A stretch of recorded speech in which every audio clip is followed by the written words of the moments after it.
So if you want to send the vice president, and if you want to send Governor Walz to the White House, then we need your help.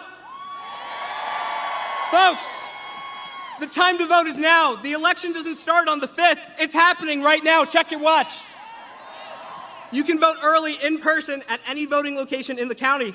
And if you plan on voting in person, y'all, bring your ID. Don't forget it. And we got to talk about voting by mail. We got to talk about voting by mail. It's easy, it's safe, it's effective. Follow the instructions on your ballot, complete it, and drop it off at a drop box, a polling place, or mail it over. Folks, we can't afford to delay. You need to make sure that your vote is counted. Get it in as soon as possible.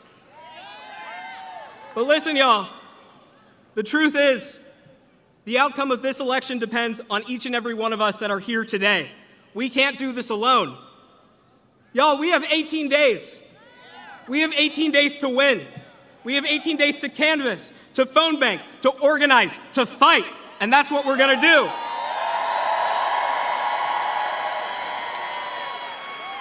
And friends, it's not just about the top of the ticket. We gotta fight for Democrats up and down. Y'all, that includes folks like Kirsten Engel, who we just heard from. And that includes sending Ruben Gallego to the Senate. Ruben's gonna fight for us. He's a Marine. I've had the pleasure of knowing a few Marines in my life, and boy, they are fighters. And he's worked his whole life and has what it takes to lead in the Senate. But here's the good news, y'all. You don't just have to take my word for it. It is my distinct honor to welcome our next senator to the stage, Ruben Gallego.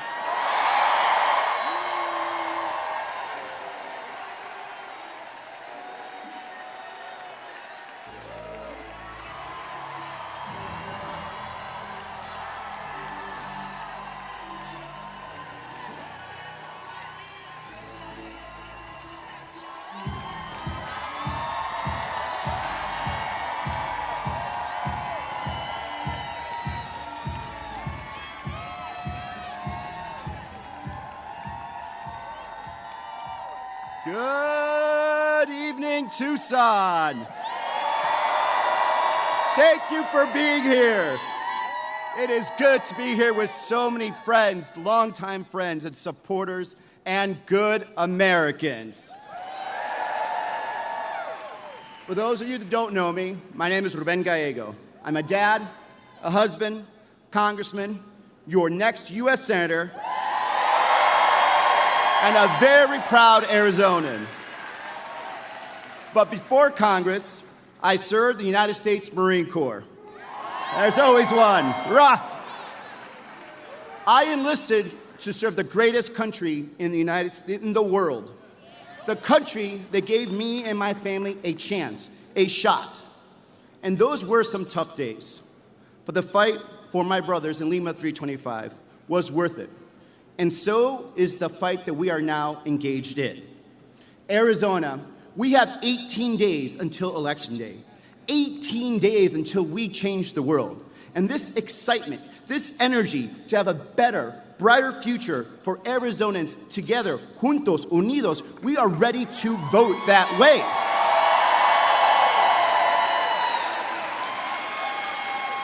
And I know some Arizonans are already voting. My wife, Cindy, and I just dropped off our ballot 2 days ago. And guess who we voted for? Our next president, Kamala Harris, and Vice President Walz.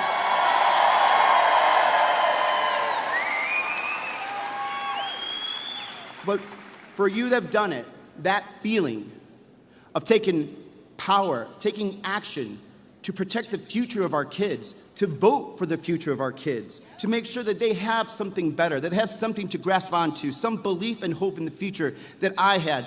That was one of the most powerful things that I have done. And I encourage you to continue to do the same thing. Protect our kids. Fight for their future by voting. So remind your family, remind your friends, todos los vecinos, it is time to vote and vote now.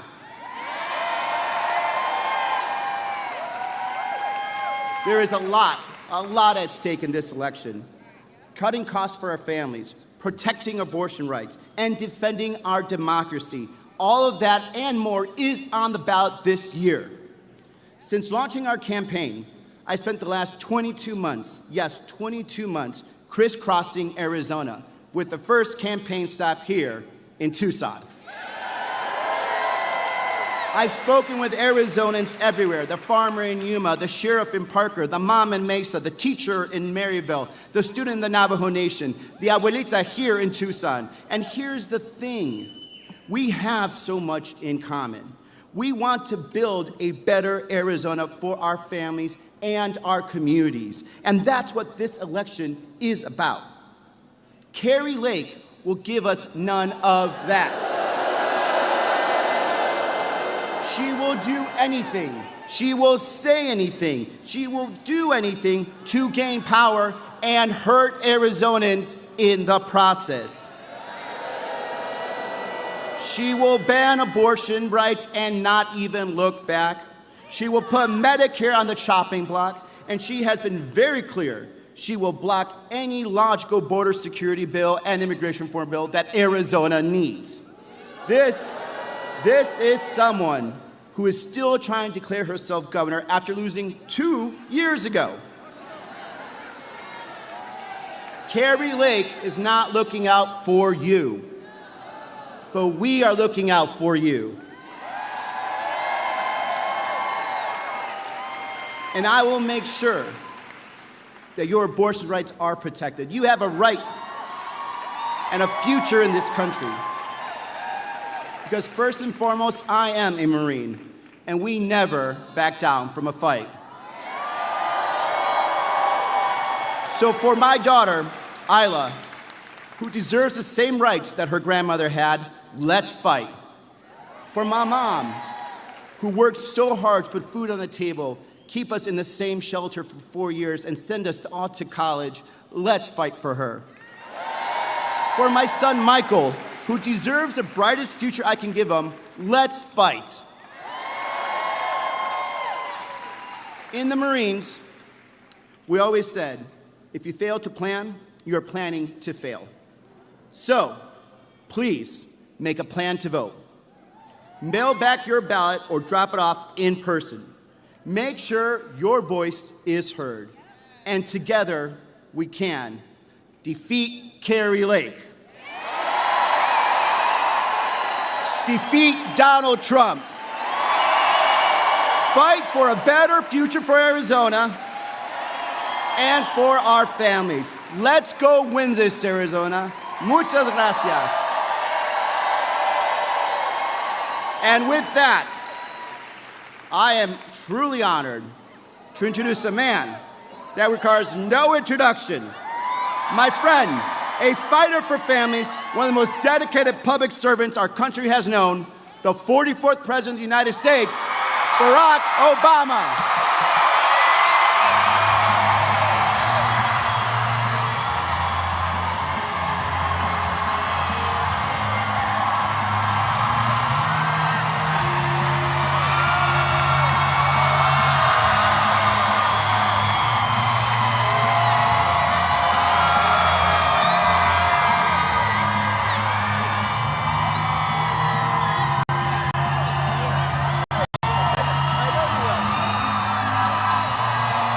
Hello, Arizona!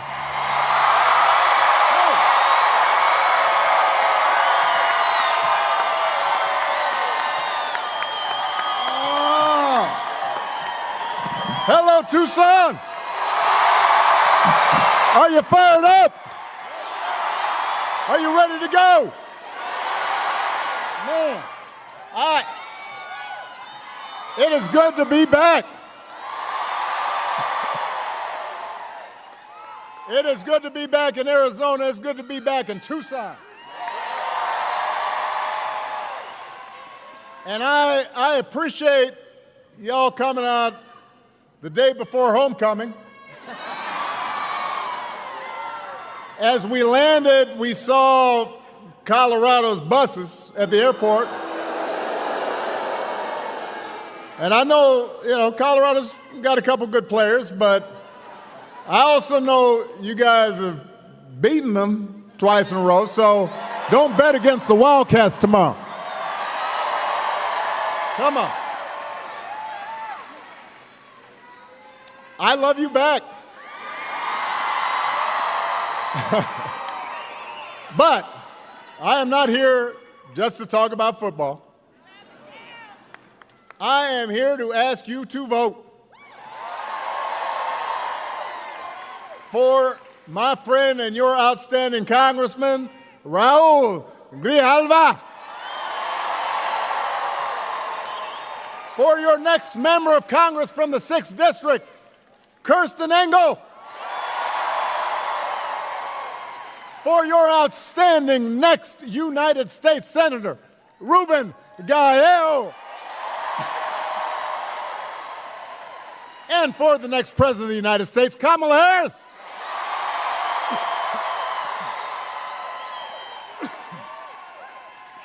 Now, before I get going, you guys have to forgive me, because let's face it, I'm a little out of practice. So I got a little something in my throat, but that's okay, because what I have to say is going to make so much sense that even if I'm coughing a little bit, I think you're still going to catch what I'm saying here. Because here in Arizona, voting has already started. You can vote early or return your mail ballot today. There's no reason to delay. What you waiting for? And of course, you can vote at your polling place on Election Day, November 5th. Si se puede, just remember to bring your photo ID.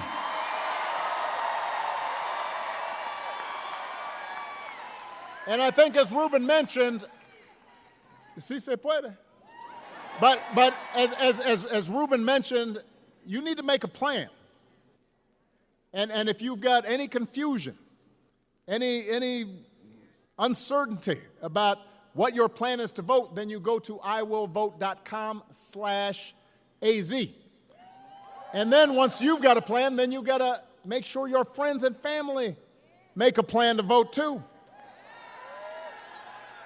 Because together we've got a chance to choose a new generation of leadership in this country and start building a better and stronger and fairer and more hopeful America.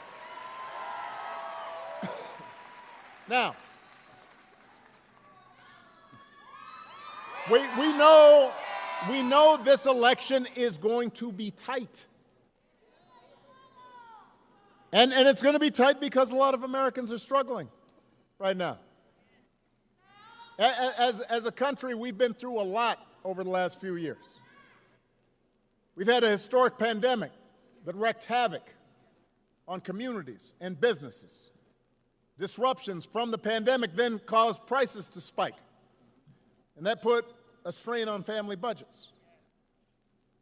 And in a lot of ways, it felt like the aspirations of working people have taken a back seat to the priorities of the rich and the powerful and the well-connected. So I understand why people are looking to shake things up. I get why sometimes folks are frustrated with politics. I'm sometimes frustrated with politics. So I get it. What I cannot understand is why anyone would think that Donald Trump will shake things up in a way that is good for you. That I don't understand. Because there is absolutely no evidence that this man thinks about anybody but himself. I've said it before. Donald Trump is a 78-year-old billionaire who has not stopped whining about his problems since he rode down that golden escalator 9 years ago. And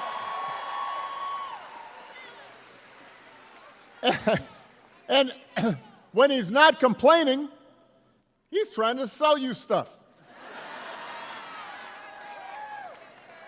He's got his gold sneakers.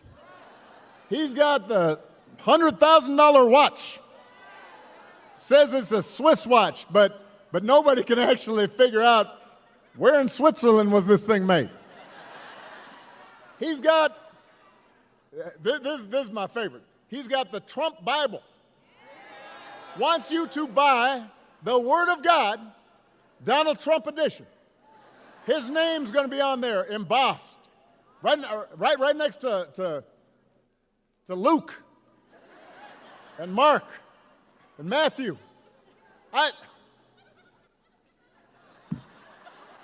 And by the way, I will give you one guess. You could not make this stuff up. Where these Bibles are made. So, Mr. Tough Guy on China, except when he can make a few bucks, hawking his Trump edition Bibles. Come on, man. You can't make this stuff up. But he's doing it. And the reason he's doing it is because what he cares about is his ego and his money and his status. He's not thinking about you.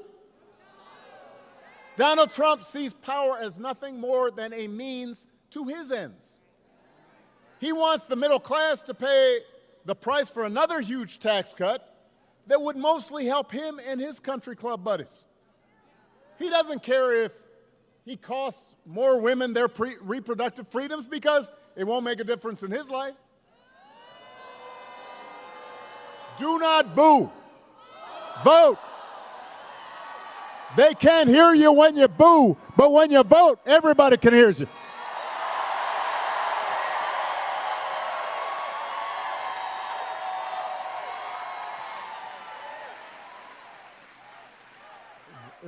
Vote.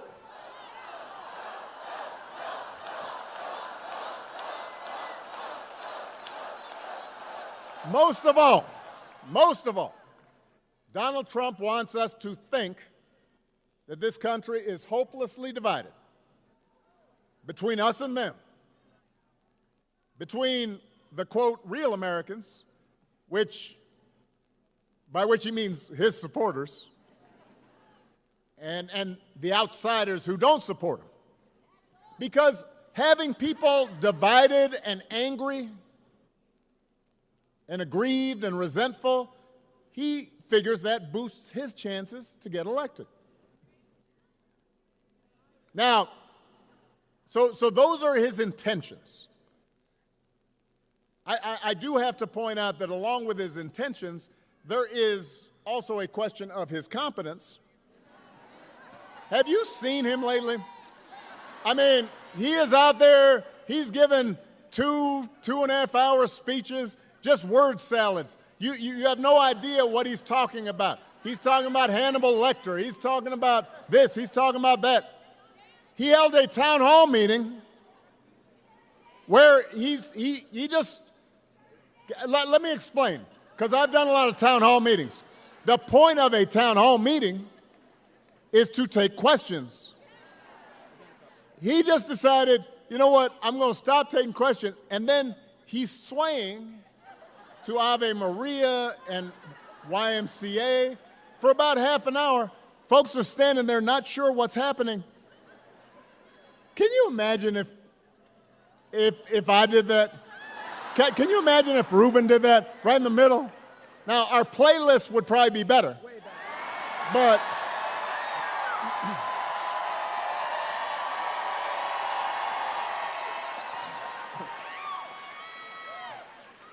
he called himself the father of IVF. I do not know what that means.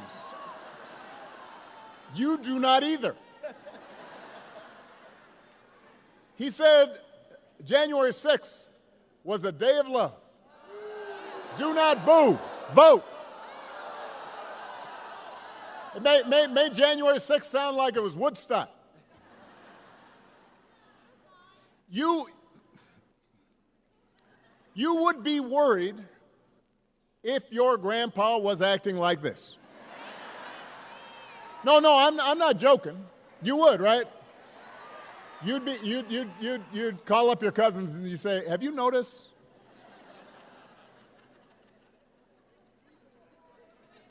So imagine it coming from a guy who wants to be given unchecked power. Tucson, we do not need to see what an older, loonier Donald Trump looks like with no guardrails. We have had enough of arrogance and bumbling and bluster and division. America's ready to turn the page. We're ready for a better story. We are ready for a President, Kamala Harris.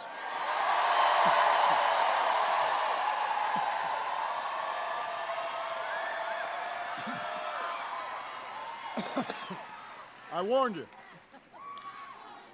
I gotta go ahead and chant that.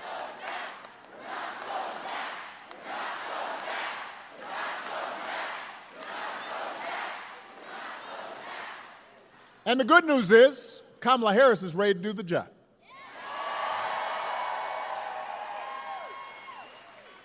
This is a leader who has spent her life fighting on behalf of people who need a voice, who need a champion. Somebody who was raised in the middle class, believes in the values that built this country, worked her way through college in McDonald's, served with distinction in every office she has ever held, who is as prepared for the job as any nominee for president has ever been. That's who Kamala is. And in the White House, she will have an outstanding partner in Governor Tim Walz.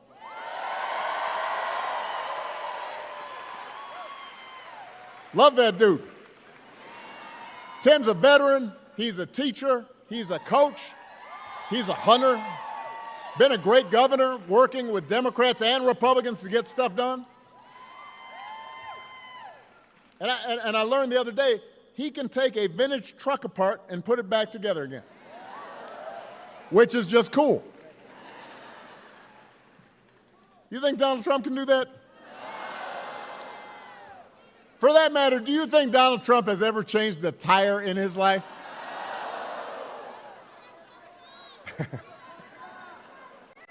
Yeah, you know, he's like having Jeeves change his tire.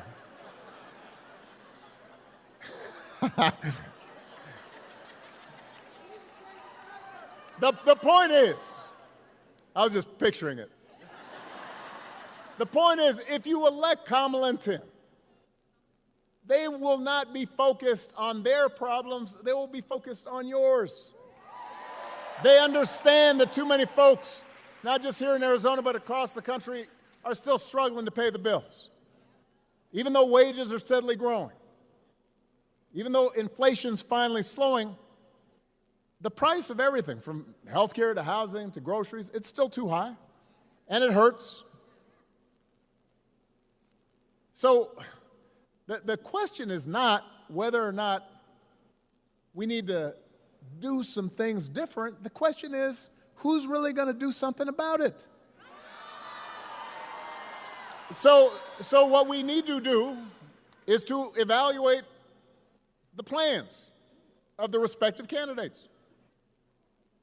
Donald Trump's plan is to give another massive tax cut to billionaires and big corporations. Now, do not boo. Vote. I am going to break you of this habit. Now, some people, because, you know, I'm having conversations around the country with folks as I go campaigning, and I'll hear some people say, you know, well, I remember the economy when those first 2 years with Trump, they were pretty good. And I say, yeah, it was good. Because it was my economy that I gave to him.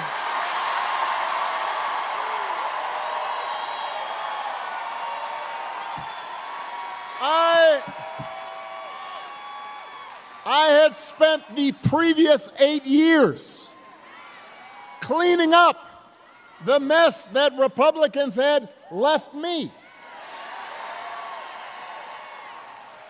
So when I handed over the economy to Donald Trump, we had had 75 straight months of job growth. And I said, here you go. And all he did with it was give a tax cut to people who did not need one, and drove up the deficit in the process. And now he wants to do it again.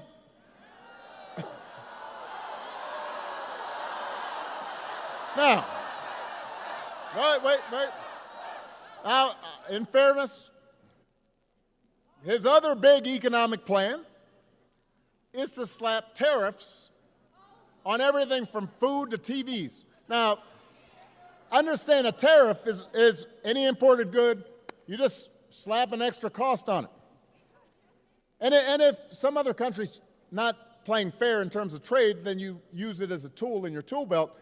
But this is basically a Trump sales tax that could cost the average family almost $4,000 a year. This is not a plan to bring down prices. If you think prices are high now, Donald Trump's message is you ain't seen nothing yet. When it comes to health care, Donald Trump's got one answer, and that is end Obamacare. Get rid of the Affordable Care Act, even though 45 million people rely on it.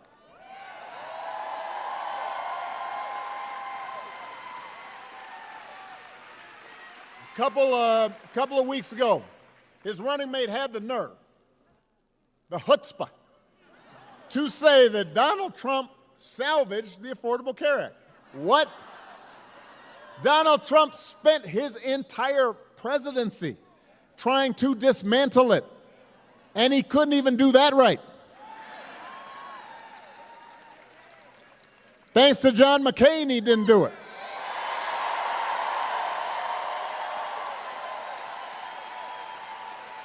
And now, 8 years after he was elected, after all the arguments against Obamacare have been proven to be wrong, and even folks who don't like me sure like that insurance, when he was asked about it, he said, well, I have a concept of a plan for how I might replace it. Now, I want you to think about that. Let's say your boss gives you an assignment, says she needs it by Friday. Friday rolls around, your boss says, so, did you finish that project I asked for? Well, I haven't actually started, but I do have a concept of a plan. Students here at Arizona, you could try it with your professors. Now, papers due, and you just write on a sheet of paper, concept of a plan. You could try it at home. Honey, did you do the dishes? I have a concept of a plan to do the dishes. Haven't done them yet. How's that going to go over?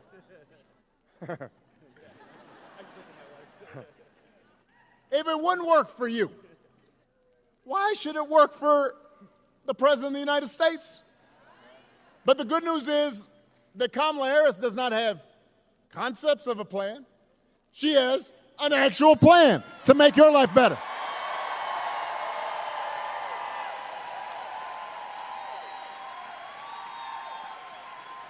So to bring down the cost of things like groceries, she'll go after corporations that are jacking up prices, just like she went after big banks and for-profit colleges when she was Attorney General in California.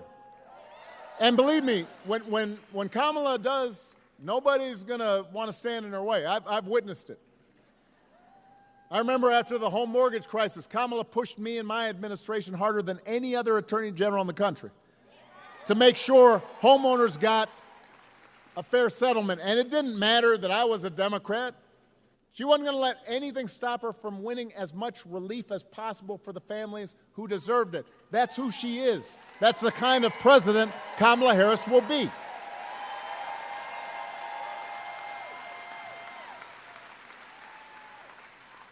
to lower housing costs. Kamala is going to cut red tape and work with state and local governments, as well as the private sector, to build 3 million new homes. Concrete plans. She'll give first-time homebuyers up to $25,000 to help them with a down payment. Concrete plans to lower health care costs. Kamala already worked with Joe Biden to take on the drug companies, bring down the cost of insulin, hearing aids, more than 50 prescription drugs. Rubin worked on that. He knows about it. And as president, Kamala will never stop working to limit out-of-pocket costs and protect your care. Concrete plans. That's who Kamala is.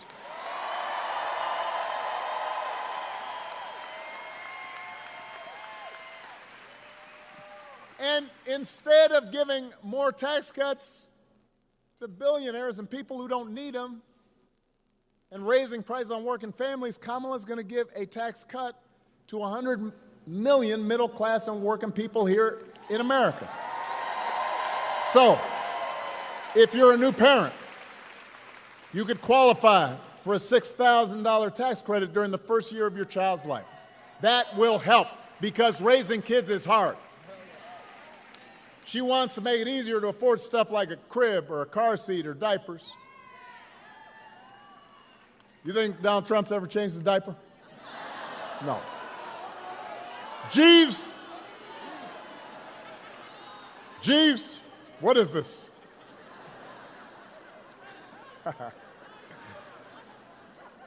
If you're starting a small business, Kamala Harris will give you a $50,000 tax credit to help you get it off the ground. She believes in entrepreneurship. That's who Kamala is. That's what she stands for. Not concepts of a plan, actual plans.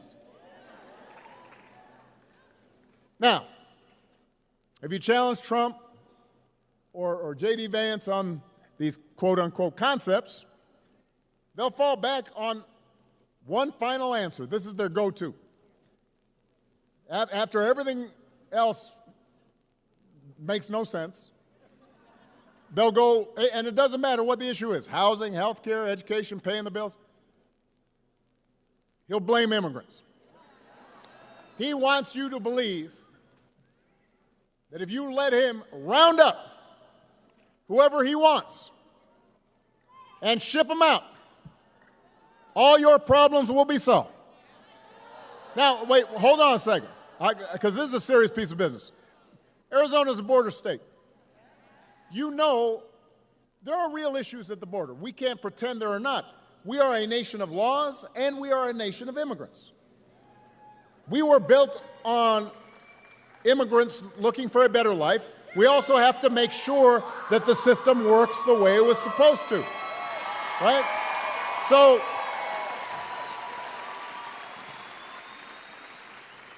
we have a real problem to solve. But remember, Donald Trump was president for 4 years. He likes to talk about Kamala being vice president 4 years. We remember you being president, buddy, for 4 years. And if rounding up and deporting millions of desperate people, many of them women and children, is the answer to everything, looks like we might need an EMT right in front here. Everybody bend your knees real quick, because sometimes when you stand too long, you get a little faint. She'll be all right. Just got to make sure, and drink something if you got it, all right? Good job, EMTs.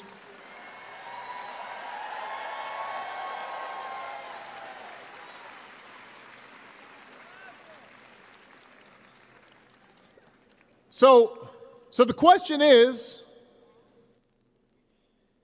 why didn't he actually solve the problem when he was in power? Why was the number of undocumented immigrants basically the same when he left office as when he took office? I'll tell you why. Because he didn't have a real plan, and he still doesn't. What he had is talking points. What he had is a concept of a plan. And by the way, it was a mean and ugly concept.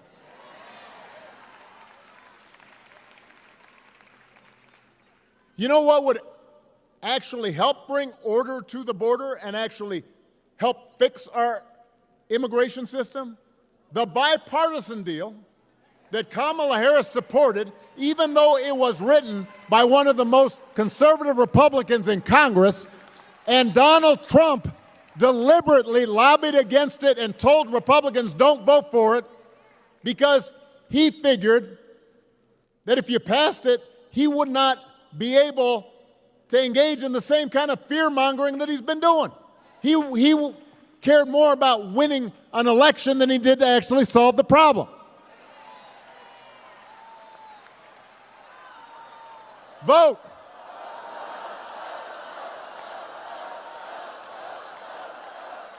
We do not need a president who's willing to make problems worse to make his politics better.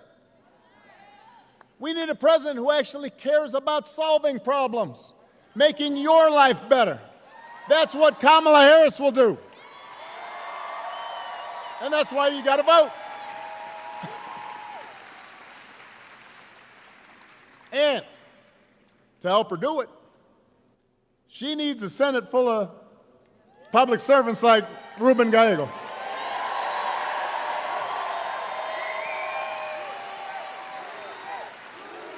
Ruben. Keep going while I take my sip of water. Ruben. You heard Ruben speak a little bit about his life. Son of an immigrant, single mom. Growing up, he and his sisters didn't have much. He worked construction, worked as a meat packer, anything to help his family. Later, he served in the Marines.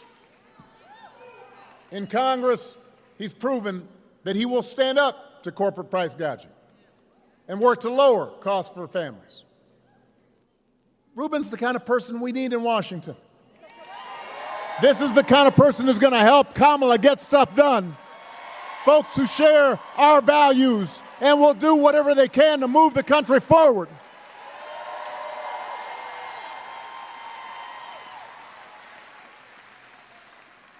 And him teaming up with Mark Kelly, man, that's a powerful 1-2 punch right there.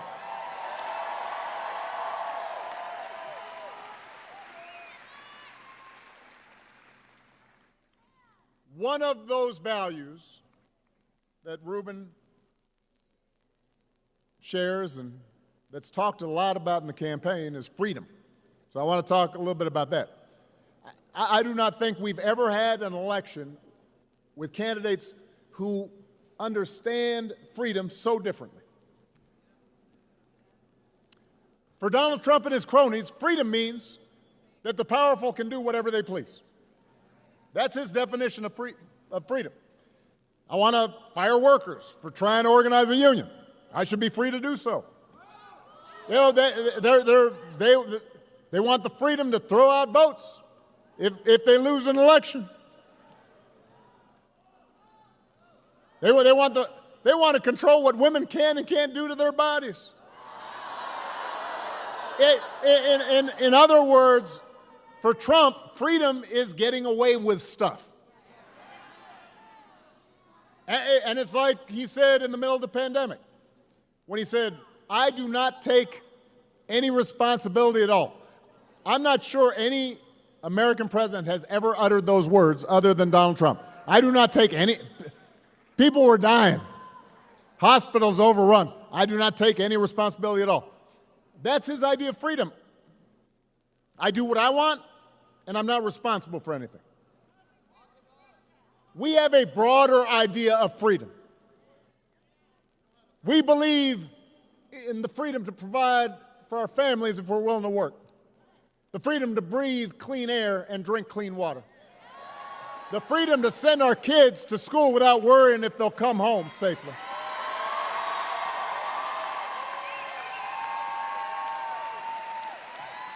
We believe that true freedom gives each of us the right to make decisions about our own lives, how we worship, who we marry, what our family looks like. And we also believe that freedom requires us to recognize that other people have the freedom to make different choices. And it doesn't make them bad people. It doesn't make them evil people. It doesn't make them enemies of the state. I mean, I listen to some of the language that's being thrown around. Look, even on the most contentious issues, I've always said there are good people of conscience on both sides of the abortion divide. And I respect anybody whose faith tells them that it's not something that they would do, that they support. But if we believe in freedom, then we should at least agree that such a deeply personal decision should be made by the woman whose body is involved, not by politicians.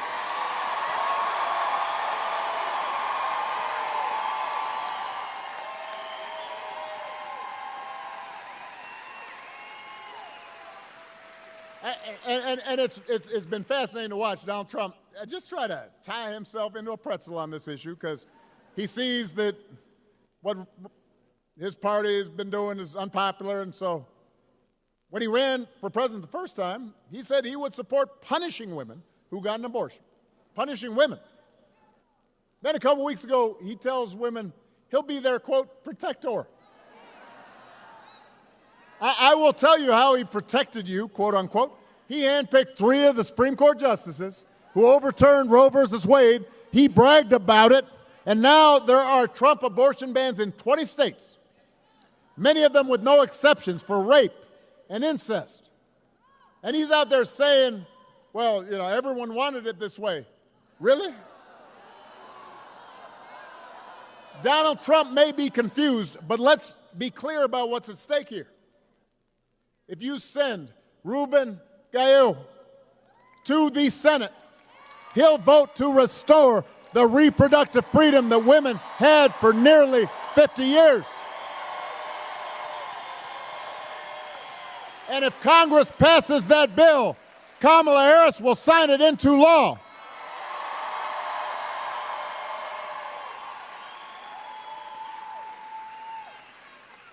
Because they understand freedom is about being able to make the right choice for ourselves and our families. And here in Arizona, you don't even have to wait. Abortion's actually on the ballot right here. You have a chance to vote yes on Prop 139 and put women, not politicians, back in control of their personal medical decisions.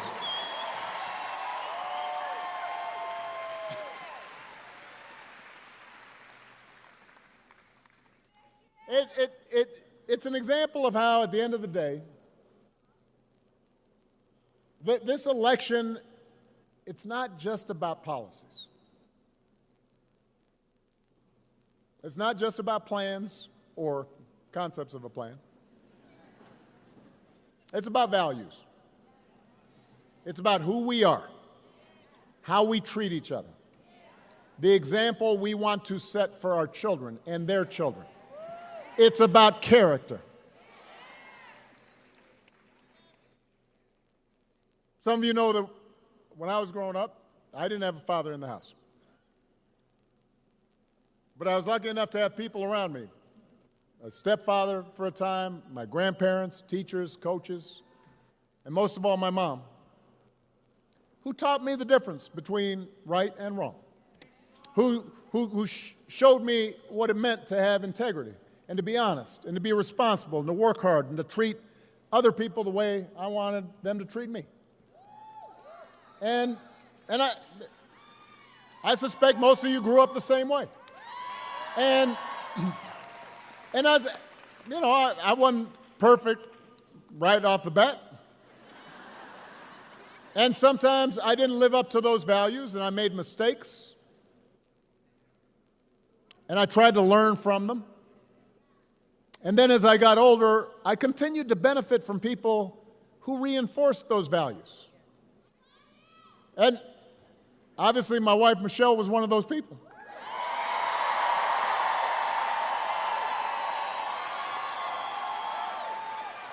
She's still trying to make me a little bit better.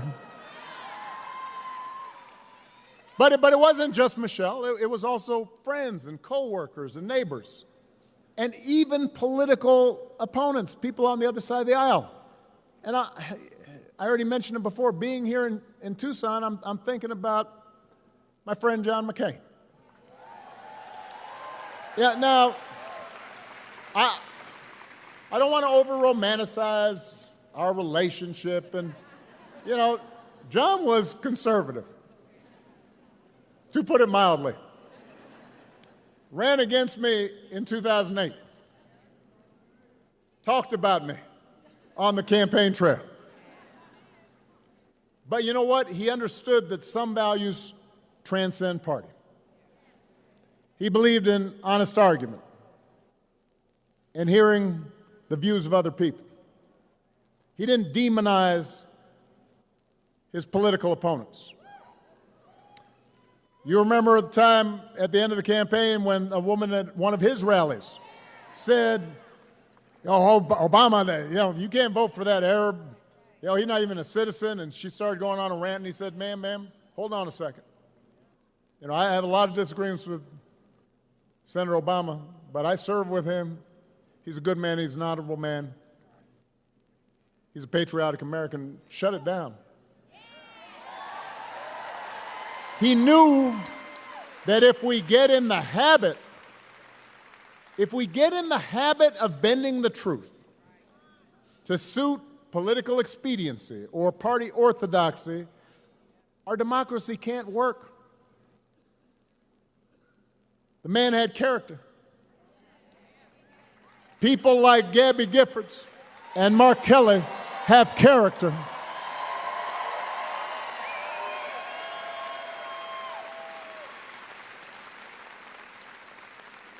Your governor has character. Your mayor has character. That's what I think about these days. I think about this a lot because it's so different from what we see right now out of the Republican nominee.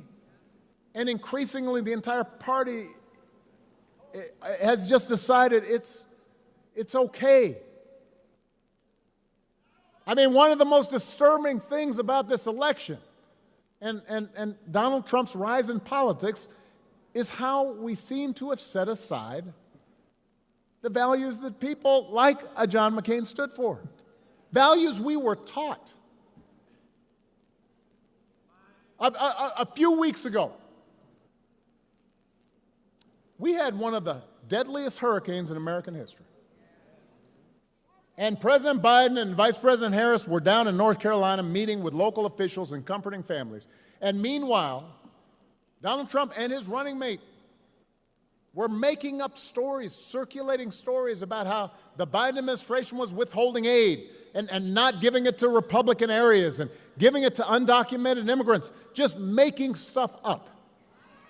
And even Republicans on the ground said it was a bald-faced lie. And there were real consequences to this. The other day, a man was arrested for threatening FEMA workers, emergency relief workers, because he believed some of those lies that were being spread. This isn't harmless, yet people some workers have been forced to relocate because they're worried about their safety. People who were just trying to help. And you're trying to exploit that? Folks at their most vulnerable?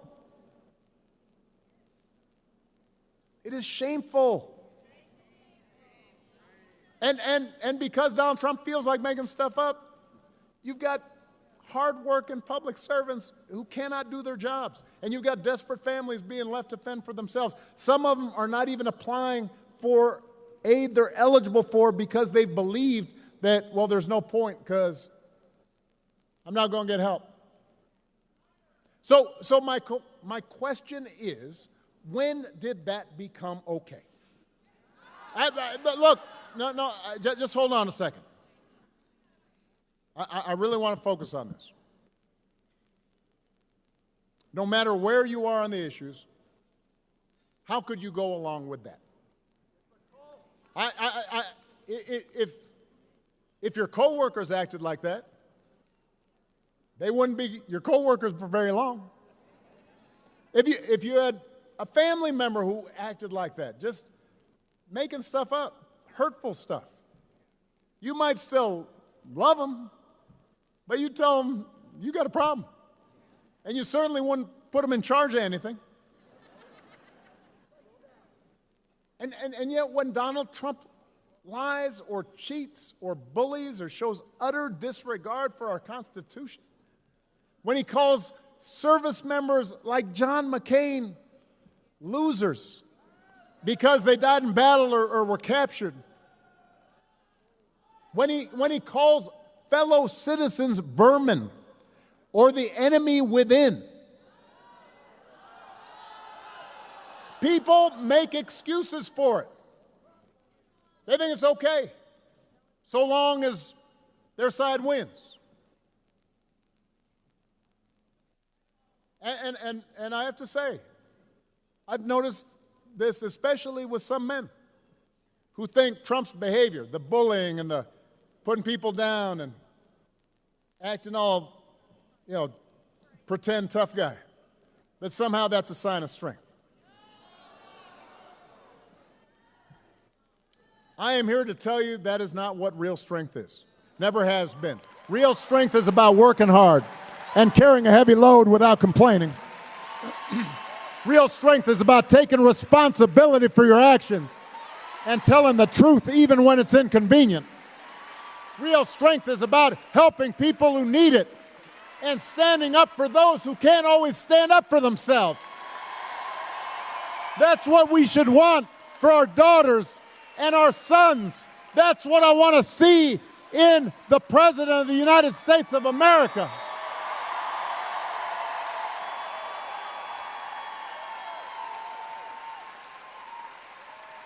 And the good news is that you have a candidate.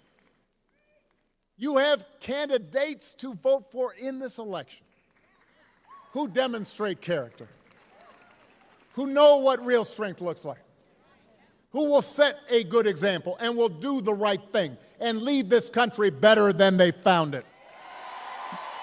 And that is the choice in this election.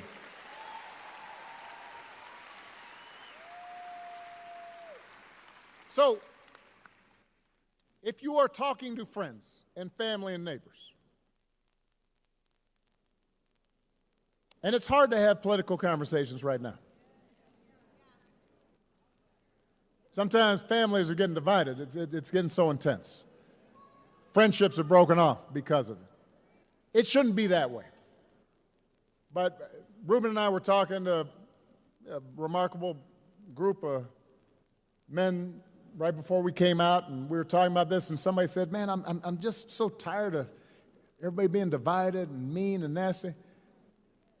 And I said, well, we don't have to be that way. We can make arguments while still saying, I love you and I'm going to listen to you.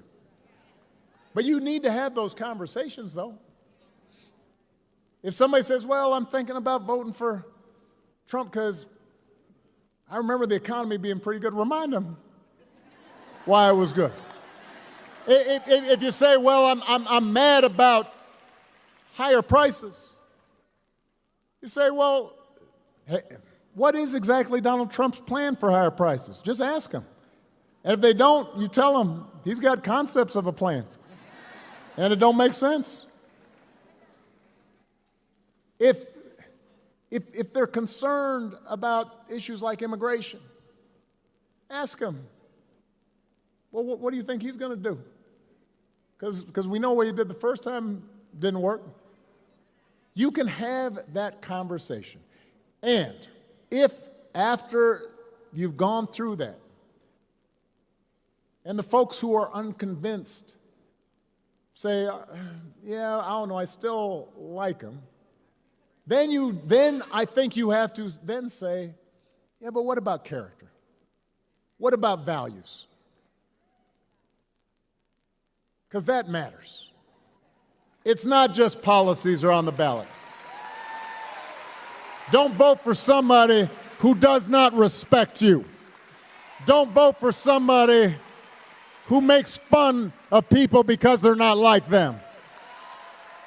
Don't prey on people who are weaker than you. It's about values. It's about character. So whether this election is making you feel excited or scared or hopeful or frustrated or anything in between, do not sit back and hope for the best. Get off your couch and what? Put down your vote and do what? Vote for Kamala Harris as the next president of the United States. Vote for Tim Walz as the next vice president of the United States. Vote for Ruben Gallego and this whole incredible Arizona Democratic ticket. Tell your friends and family members and neighbors to do the same. Because if enough of us make our voices heard, we will leave no doubt about the outcome of this election. We will leave no doubt about who we are and what America stands for. And together we will keep building a country that is more fair and more just and more equal and more free. That is our job. That's our responsibility. Tucson, let's go do it.